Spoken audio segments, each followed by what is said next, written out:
नमस्कार, मैं योगेश राणा।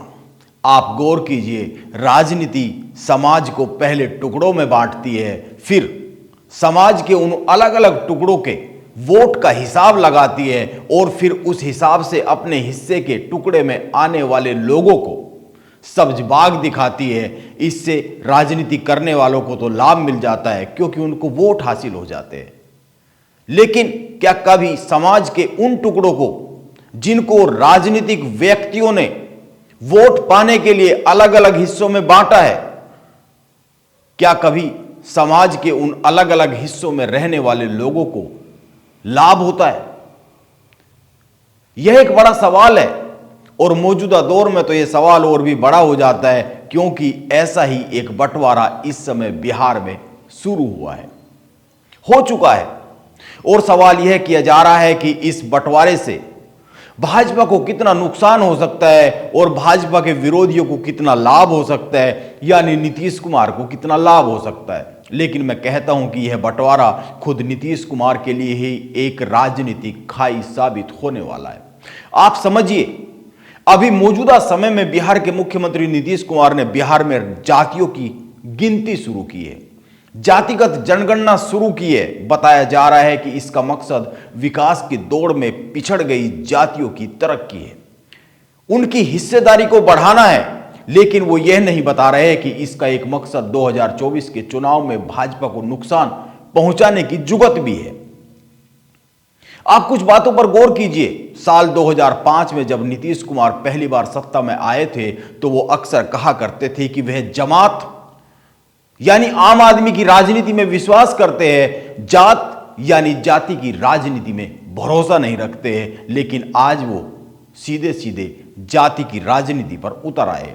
नीतीश कुमार खुद को हमेशा सुशासन बाबू कहलाना पसंद करते हैं, लेकिन अब वो सुशासन बाबू नहीं, जात की बात करते हैं। हालांकि उनकी राजनीति पहले भी जात पर आधारित रही है, लेकिन वो उसकी सीधी कभी बात नहीं करते रहे, केवल काम ऐसे करते रहे हैं जो जात आधारित होते रहे।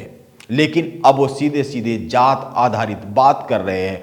आप गौर कीजिए, नीतीश कुमार ने यह जातिगत जनगणना 7 जनवरी को शुरू की और क्योंकि मामला एकदम चुनावी लाभ का है, इसीलिए भाजपा से यह ना तो उगलते बन रहा है और ना ही निगलते बन रहा है, क्योंकि केंद्र सरकार जातीय जनगणना को मना कर चुकी है और बिहार के भाजपा के नेता इसके राजनीतिक लाभ और हानि को नाप तोल रहे हैं।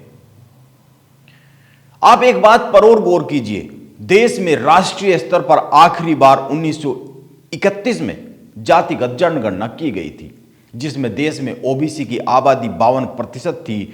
1977 में मंडल कमीशन का गठन हुआ और मंडल कमीशन ने अपनी रिसर्च के लिए जो 1931 की जो जातिगत जनगणना है उसी के आंकड़ों को आधार बनाया और 1989 में वीपी सिंह सरकार ने इन्हीं आंकड़ों पर की गई रिसर्च के आधार पर ओबीसी को 27% आरक्षण का प्रावधान किया। अब ये आंकड़े करीब 90 साल पुराने हो गए हैं और ध्यान में यह भी रखा जाना चाहिए कि जिस समय ये आंकड़े हैं, जिस समय के ये आंकड़े हैं, उस वक्त पाकिस्तान और बांग्लादेश भी भारत का हिस्सा हुआ करते थे। इसीलिए यह मांग की जाती रही है कि 1931 के बाद जातीय जनगणना जरूरी हो गई है क्योंकि काफी कुछ बदलाव आ चुका होगा।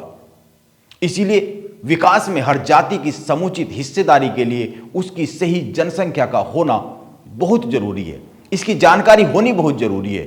लेकिन मेरे 2 सवाल हैं। पहला, जाहिर सी बात है इस नई गणना से जातियों की जो पुरानी गणना है उसके आंकड़ों में कुछ तो बदलाव आएगा ही। हो सकता है थोड़ा बदलाव आए और हो सकता है बहुत ज्यादा बदलाव भी आ जाए, क्योंकि पिछले कुछ जो इस तरह के उदाहरण हैं कई प्रदेशों के, कर्नाटक के और भी 1-2 प्रदेश के, उनमें जो जातीय जनगणना कराई गई उसके आंकड़े सार्वजनिक नहीं किए गए। उसके पीछे एक बड़ी वजह यह भी है कि जिस हित को ध्यान में रखकर, राजनीतिक हित को ध्यान में रखकर वो गणनाएं कराई गई, वो राजनीतिक हित सद नहीं रहे थे, क्योंकि जातियों के आंकड़े उस हिसाब से सामने नहीं आए जिस हिसाब से आने चाहिए थे राजनीतिक पार्टियों के लिए, जो जरूरी था। इसीलिए उनको सार्वजनिक नहीं किया गया। ओबीसी की आबादी घट भी सकती है और आबादी बढ़ भी सकती है। और मैं कहता हूं कि ओबीसी में ही बहुत सारी जातियां हैं, उनमें से भी किसी की आबादी घट सकती है, किसी की आबादी बढ़ सकती है। इस तरह से आरक्षण के प्रतिशत में भी बदलाव की मांग उठ सकती है, जिसका सीधा असर दूसरी जातियों पर भी पड़ेगा, उधर से भी प्रतिक्रिया आ सकती है। और इस तरह से जातियों के बीच एक नए संघर्ष की शुरुआत होने का खतरा पैदा हो जाएगा। देश में धर्म के आधार पर हो रही राजनीति के साथ साथ जातियों की राजनीति के एक नए युग की शुरुआत का खतरा पैदा हो सकता है। समाज में संघर्ष के नए तौर तरीके सामने आ सकते हैं, संघर्ष की नई चिंता पैदा हो सकती है। हालांकि जात आधारित राजनीति पहले भी होती रही है, यह कोई नई बात नहीं है, लेकिन इसमें बड़ी तेजी से बढ़ोतरी हो सकती है। कुछ नए समीकरण बन सकते हैं और फिर इस जनगणना से एक और खतरा पैदा हो सकता है। जैसा कि मैंने कहा, ओबीसी समूहों के बीच भी टकराव पैदा हो सकता है। मान लीजिए यदि ओबीसी में आने वाली किसी एक जाति की आबादी किसी दूसरे समूह की तुलना में बहुत कम हो जाती है, सामने आ जाती है, तो वे इस बात के लिए आंदोलन शुरू कर सकते हैं कि यह जो जाति आधारित सर्वेक्षण किया गया है यह सही नहीं है, इसमें हेराफेरी हुई है। वो अविश्वास जता सकते हैं। ये कुछ बड़े सवाल है जिन पर गौर किया जाना बहुत ही जरूरी है। नीतीश कुमार ने अपनी राजनीतिक महत्वाकांक्षा की पूर्ति के लिए एक ऐसे रास्ते पर कदम रख दिया है जो समाधान से ज्यादा विवादों को सामने ला सकता है। इसके अलावा एक दूसरा सवाल यह है कि नीतीश कुमार क्या सचमुच पिछड़ी जातियों का भला चाह रहे हैं, या फिर वो खतरे में पड़े अपने राजनीतिक कैरियर को बचाने के लिए यह मायाजाल फैला रहे हैं। और मैं तो एक बार फिर कहता हूं कि क्या राजनीतिक लोग सचमुच जातियों का भला चाहते, समाज के अलग अलग वर्ग का भला चाहते, या फिर समाज को हिस्सों में बांटकर केवल वोट ही चाहते हैं? आखिर राजनीति बार बार समाज को बांटकर अपने हित की साधना क्यों करना चाहती है? इस पर विचार किया जाना चाहिए, जरूरी है। अंत में एक बात पर और ध्यान दीजिए, यह भी जरूरी है, बिहार में किए जा रहे हैं जो जाति आधारित सर्वेक्षण है और इसकी जो रिपोर्ट है वो जून में जारी होने वाली है। उस समय 2024 के लोकसभा चुनाव के लिए राजनीतिक हलचलें काफी अधिक हो चुकी होंगी। राजनीतिक माहौल 2024 के लिए पूरी तरीके से बन चुका होगा।